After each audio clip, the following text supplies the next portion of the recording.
I think I just got mud all over my face. Okay, today I am going to be soil blocking my hyssop from their mini blocks into bigger blocks. And I thought I would show you my soil blocker and how I soil block and all of that fun stuff. So when I originally made my hyssop blocks, I used a mini soil blocker, and it's just super cute. And this is the mini, and you just fill it up with soil and you punch them out. So we got a bunch of those, and these will fit like Lego blocks into a bigger block. So when you get a blocker, a soil blocker, you can order the two varieties. This is the, like I said, the mini, or this is the 4x, and this will give you a 2-inch block. And the 2-inch block comes with these dibbers in them, and these dibbers make a hole in the soil for you to plant a seed in. So they'll plant a little hole. But because we need to put these blocks into bigger blocks, we need to use these. So these get taken out, and we pop the blocks in where the inserts. So there is a master soil blocking recipe that Elliot Coleman has out, and you can follow that, but a lot of the stuff that he puts in his soil block mix is hard for me to access. So I have just been using my basic potting mix that I have amended with some worm castings, some compost, a little bit of rock dust, and some all-purpose fertilizer. So basically what you do is you push your soil block onto the soil and you wiggle it back and forth. And what we're doing is we are compressing the soil into the block and pushing out excess water.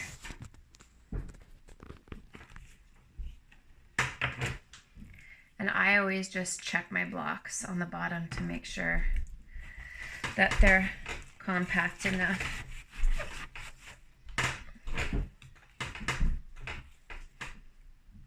This is my first year soil blocking, and I absolutely love it. It is such an ingenious way to start seeds. It allows you as the grower to produce vigorous seedlings with minimal waste, actually probably no waste, and space. Conventional methods, so there's our completed soil block. So basically what we would do is we take this and we just fit our little block in there. And soil blocking is really great for plants that suffer from transplant shock, because essentially there is no disturbance of the plant. You are literally just taking one block and plunking it into the next. And that is the basics of soil blocking. And from here, these plants will grow into these blocks, and eventually they will just get plunked right into the soil.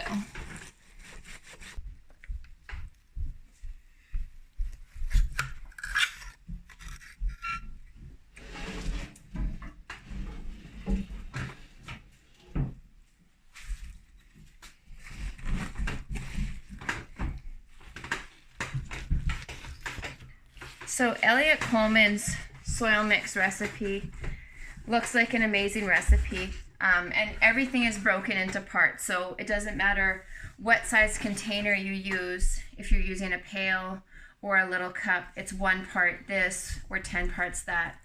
I'm still trying to figure out the moisture content on how wet you want your soil, but I did hear one gardener talk about you want your soil to be wet so that if you were to throw it up against the wall, it would stick. I'm not about to throw mine up against the wall. I think that my mix is probably a little bit wetter, but it holds itself together pretty well.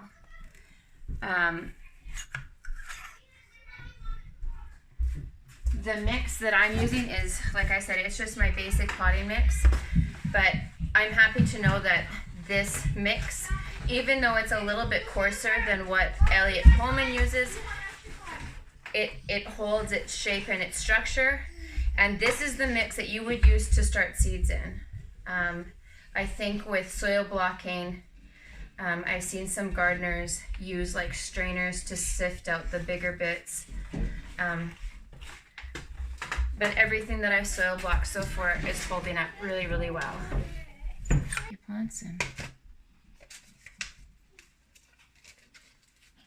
Okay. It sounds hey, Phoenix. Upstairs. Come on, let's go play hide and seek. Go. Oh, this gate open. Here we go. Other boys. Gotta go find them.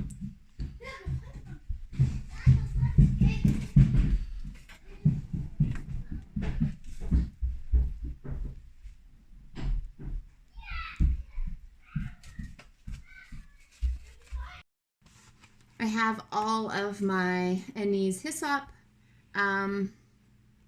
soil blocked up into the bigger blocks, and they're gonna go sit under some lights that I have. I got 50 seeds germinated, or I got 50 plants germinated. Some of them didn't germinate. And I am going to put these in and around our farm once the frost is done. Anise Hyssop or Agastache funiculum is native to North America, and you can find it growing wild in a lot of places. I haven't found any on our farm property. We do have some growing around here, which we've harvested before. So I'm just going to put it around the farm and let it gently find its way. But I really like working with this plant. I really like working with this plant. I really like that my kids can work with this plant. It's a very safe plant for my kids to work with. And it's a great plant for pollinators. Bees and butterflies love it. If you don't know what Anise Hyssop looks like, it's part of the mint family. So it will have a square stem and opposite leaves. So you have your stem and your leaves will be opposite, and then it will have tall purple spikes. Huh? You're done? Okay. You want to come sit? And it'll have tall purple spikes, which of course the bees and the butterflies love. You can dry. you can use the flowers and the leaves. You can use them. Oh, you have sticky fingers. You can use them in an infusion. You can use them in a poultice. You can just make medicine from them.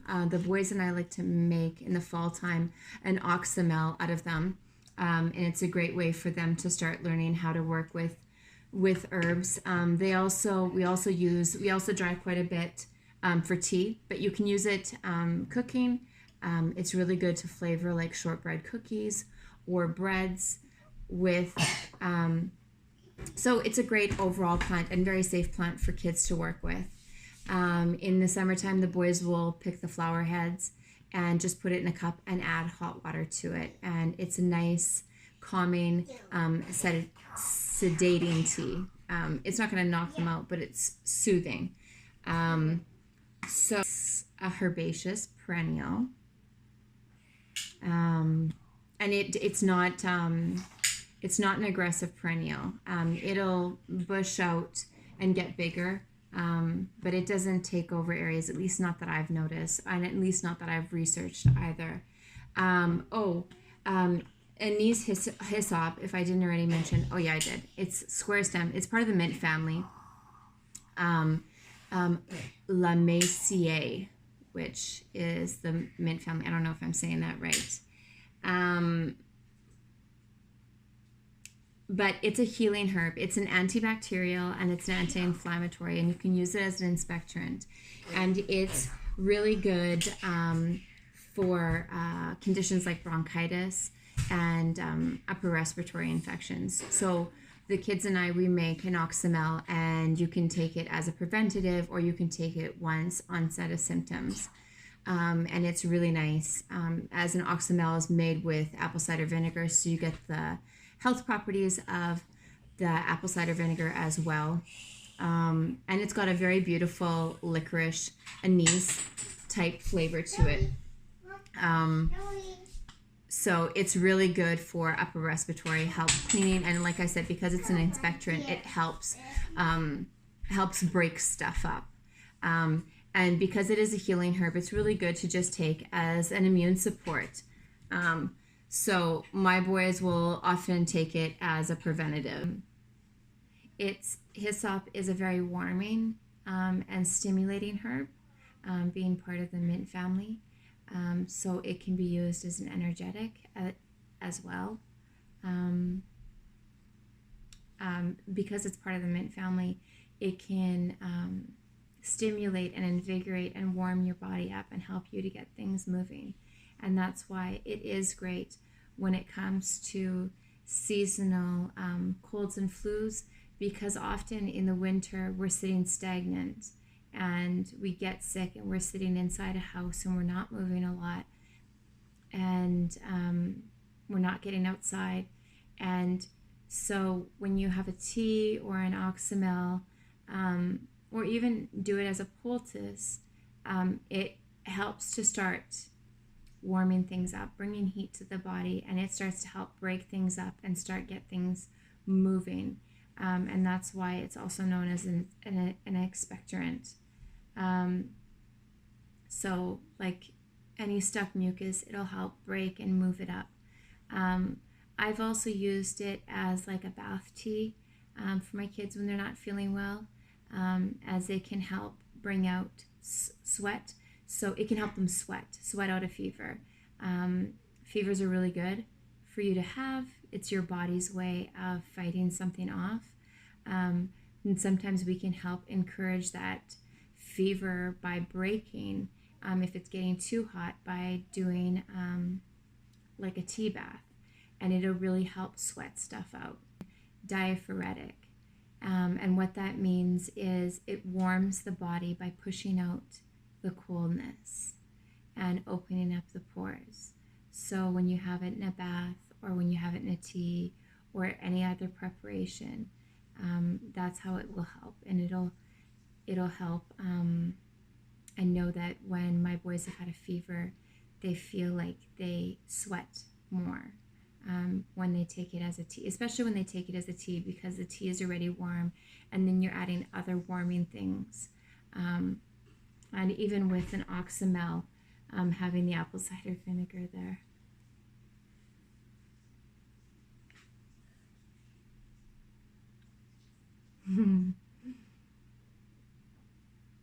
My kids and I will make an Anise Hyssop oxymel, and we will usually we try to use fresh plant matter, but if you don't have fresh, dried will work.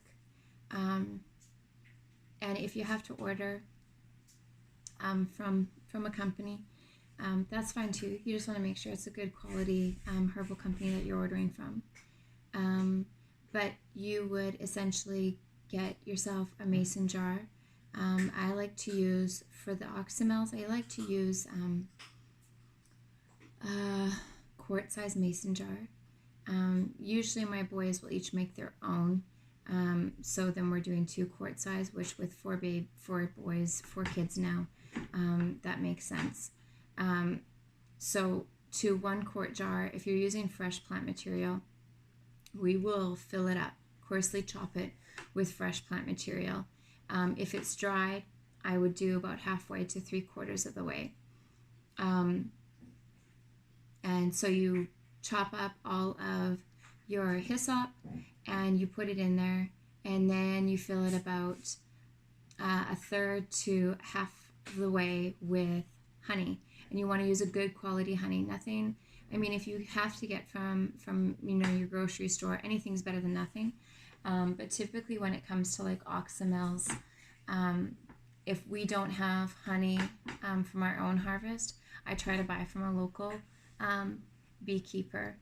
Local honey is the best when it comes to making your medicine, as your own local honey has its own medicine in it. So we will fill our jar about a third to about halfway up with honey. And if your honey is thick, you can just put your honey in some warm water to soften it or liquefy it. Don't put it in the microwave. You can put it in a pot in like a double boiler and warm it up that way. Normally I will just put it in a bowl and add some hot water to it and just let it sit. And so anyways, you fill up your quart jar that already has your hyssop half of the way with honey, or a third to halfway, depending on how sweet you want it. And then you fill the rest up with good quality apple cider vinegar. And I typically fill mine up all the way to almost the top. And you can either put parchment paper, or you don't have to, and then you just lid it. Some people, the vinegar can corrode your lid, but I have found that it doesn't corrode in the amount of time that it's in there. And usually the lids that I'm using are lids that have already been canned with, so if they corrode, it's fine. I'm just reusing lids. So when you apply your apple cider vinegar, you're going to want to let it kind of settle. And if you have to top up, you just top it up. You just want to make sure your herbs are under the liquid. And then you lid it and label it. Make sure you label it, and you let it sit for like 4 to 6 weeks. And if it sits longer, that's fine. And then you strain it. After your time is up, you strain it, put a lovely, beautiful label on it that was made by you, what your medicine is. It's good to always put on your labels what's in your medicine, what kind of honey you use, what kind of apple cider vinegar you used, your amounts, whether you used fresh or dried plant matter, the date that you made it, the date that you strained it. And then to take as a preventative, you can just take a teaspoon a day. And if you notice onset of symptoms coming on, you can take up to a tablespoon a day. And all of the components of your oxymel are good for you, and they're helpful. If you find that the oxymel is too vinegary, you can add it to a cup of water or a cup of juice. My kids will sometimes add it to tea. I don't like them adding it to too hot of tea, because I don't want the heat of the tea to kill any of the good enzymes and bacteria that are in there. And so a teaspoon as a preventative, and a tablespoon if you're feeling unwell. So we take it from the onset of cold winter. So usually October, November, we start taking it. And once the light starts returning, usually our bottles are done. So I hope you enjoyed watching me soil block my hyssop, and I hope you enjoyed the little bit of information and my child falling asleep. And yeah, if you've ever worked with Anise Hyssop, feel free to let me know in the comments. I'd love to know if you've worked with it. What's your favorite way of using it? Yeah, thanks so much for watching.